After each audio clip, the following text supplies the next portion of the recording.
This little lion, born with heterochromia, was a mixed breed, and his childhood could only be described as a disaster from the start. When he was less than a month old, he witnessed his 3 younger sisters being brutally bitten to death. 2 months later, he helplessly watched his mother being mauled to death by a pride of lions. Alone and helpless, he sought the protection of his Lion King father, but was ruthlessly expelled due to his impure bloodline. What will become of this lion cub with heterochromia? Will he be able to survive in this cruel world? A great river divides the Masai Mara grassland into 2. To the south lay the territory of the yellow-eyed family led by Tok's father, while the north belonged to the blue-eyed Lion King, Jar. Tok's mother was King Jar's daughter. The 2 families faced each other across the river, maintaining a truce until a dry season on the grassland turned into a drought. The river's water level dropped continuously, exposing dry riverbeds in some sections. Large herds of herbivores flocked to the remaining water sources, followed by the blue-eyed lion pride. From that moment, the gears of fate concerning the 2 families began to turn quietly. As the Lion King, Tok's father knew it was his responsibility to protect the pride and the integrity of his territory. However, when he arrived at the riverbank, his gaze was instantly drawn to a young lioness. She was gentle, noble, and elegant, with a pair of beautiful blue eyes. This made the yellow-eyed Lion King forget she was an intruder. His handsome appearance and robust physique also captured the lioness's heart. Naturally, the 2 young lions fell in love. But what they didn't know was that this was a forbidden romance. Their status was like that of a commoner and a princess. The family's noble bloodline could not be desecrated. However, this forbidden love was eventually discovered. The one-eyed queen of the blue-eyed family witnessed everything and immediately summoned King Jar and the pride for judgment. The young princess, knowing the consequences of defying her father, became timid. Yet, as the yellow-eyed Lion King, Tok's father had his pride. He attempted to quell the situation with force, but he overestimated himself. Relying on his youth, the yellow-eyed Lion King was outnumbered and had no advantage. Soon, he was covered in wounds and returned defeated. However, Jar also bore a scar on his face. In the end, Jar decided to let him go, on the condition that the territory near the riverbank would belong to the blue-eyed family. Thus, Tok's father left in humiliation and unwillingness. Because of her betrayal, Tok's mother was driven out of the pride. She never thought of going to the yellow-eyed Lion King because a lioness of a different bloodline would not be accepted by the other females. A month later, the princess gave birth to 4 cubs, including Tok and his 3 sisters. Tok was born different. He had 1 blue eye and 1 yellow eye. This heterochromia seemed to foreshadow his extraordinary destiny. One day, while his mother was out hunting, King Jar tracked the scent to the cubs. In the king's eyes, these offspring of impure blood were unworthy of life. Without hesitation, he began a frantic slaughter.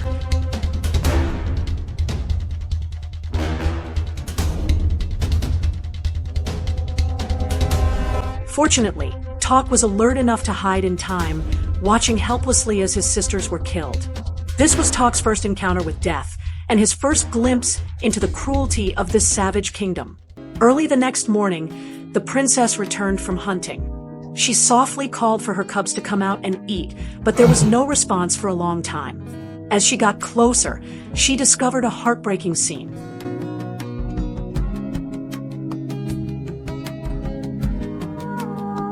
As a mother, her world collapsed.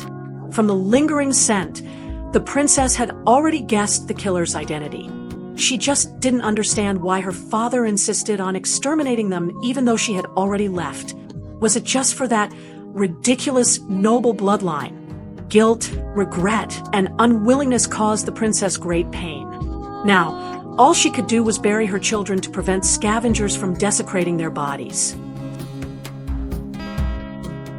Suddenly, a tender cry pulled the princess back to reality.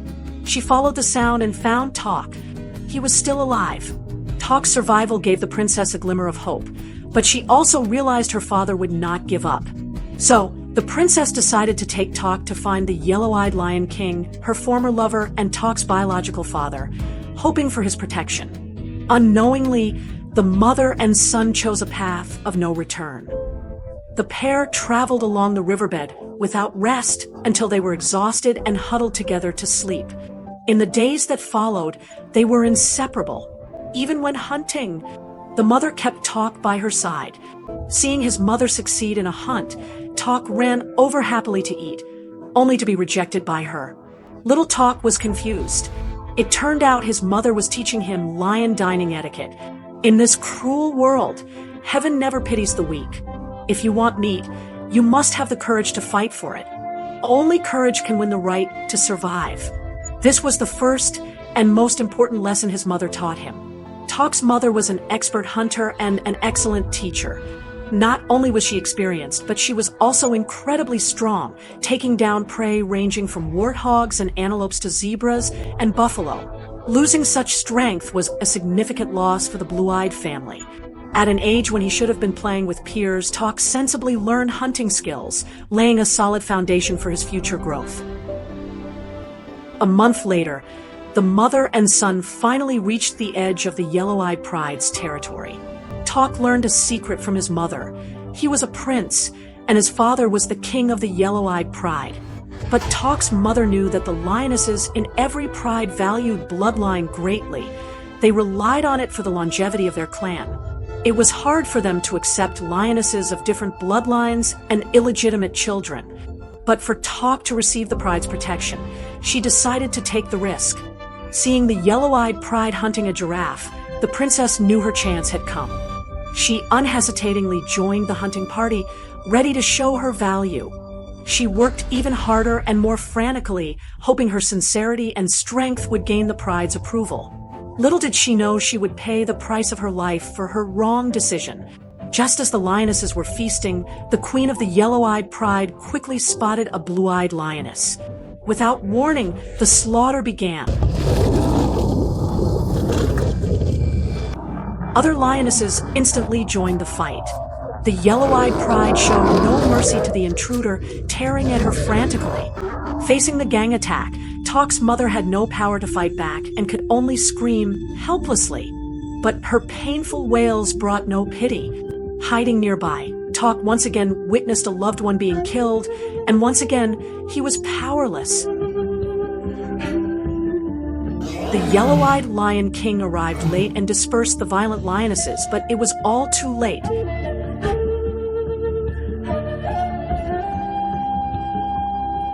Tok trembled as he approached his mother, calling out to her repeatedly, but she would never return. To survive, Tok slowly walked up to his father, expecting acceptance.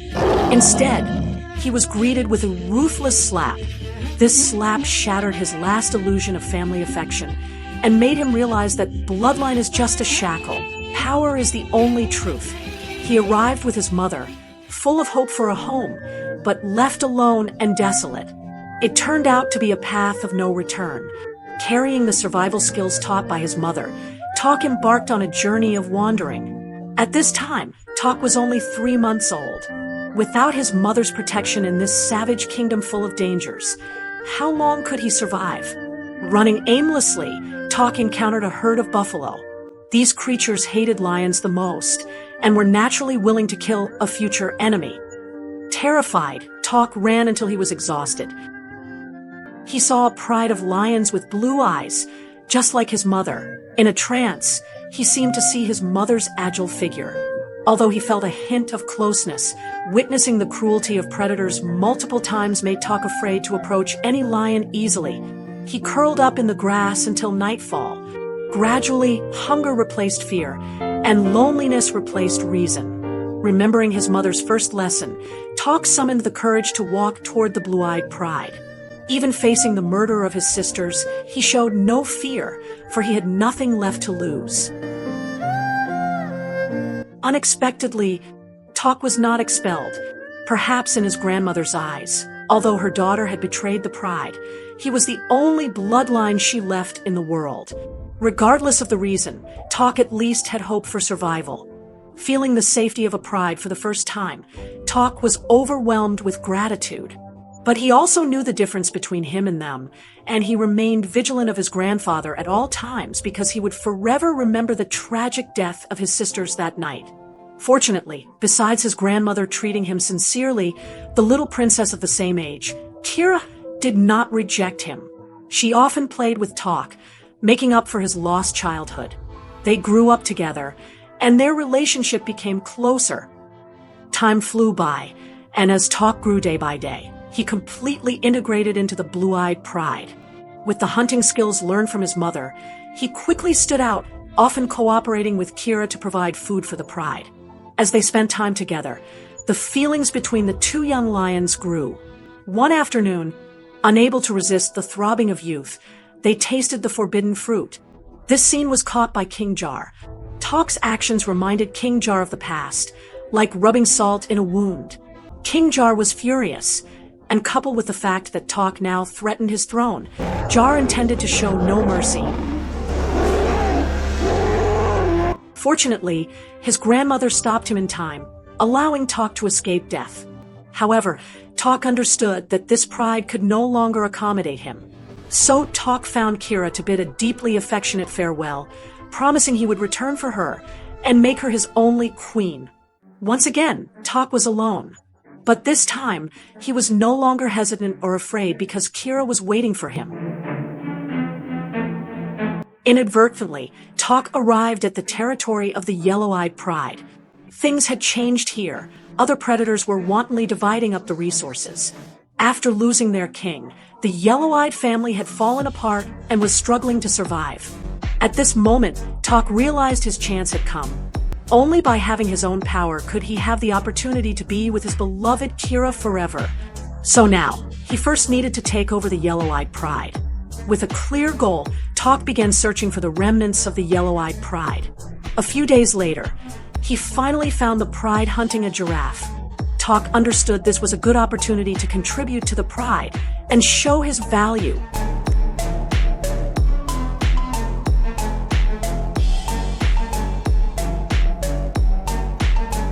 The yellow-eyed pride currently lacked a king the most. After witnessing Talk's strength, they accepted his status as the Lion King without objection. At this moment, King Talk was ambitious. He couldn't wait to prove one thing to his grandfather Jar. Bloodline is just a shackle, and power is the only truth. A year later, Talk led the yellow-eyed pride to the edge of the blue-eyed pride's territory. As an old-school king, Jar showed no fear. For Talk, whether for Kira or the prejudice of bloodline, this battle was inevitable.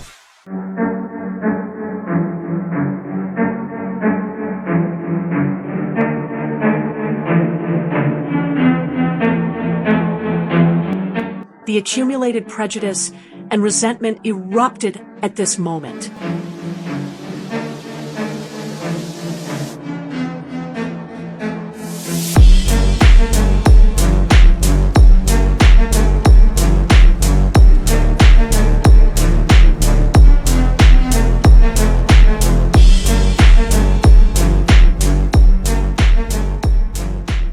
In the end, King Jar was defeated due to old age and weakness. But Talk did not make things difficult for him because whether as a father-in-law or a grandfather, Talk had no reason to kill him. Since then, Talk also took over the blue-eyed pride.